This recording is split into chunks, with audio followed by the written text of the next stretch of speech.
वो व्यवहारवाद सी मशहूर थी ज़माने में, और एक मैं कि जिसे आत्मा मन चेतना का विज्ञान समझकर खारिज कर दिया उसने।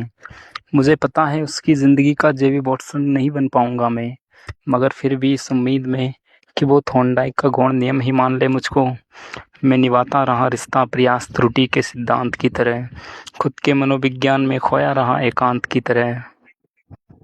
वो हिंदी सी सीधी शांत सरल थी और मैं मनोविज्ञान सा उसमें उलझता चला गया।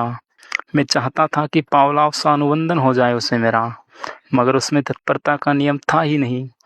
मुझ में वो अधिगम शैली थी ही नहीं कि मैं उसे समझ पाता। उसकी शिक्षण विधियां भी कहाँ समझ आती थी मुझको।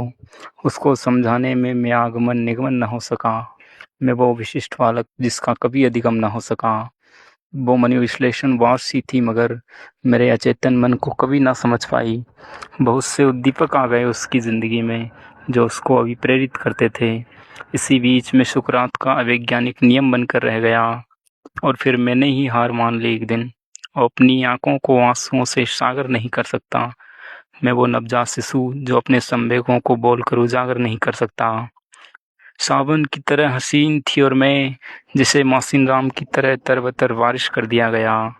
वो व्यवहारवाद सी मशहूर थी ज़माने में, और एक मैं कि जिसे आत्मा मन चेतना का विज्ञान समझकर खारिज कर दिया गया।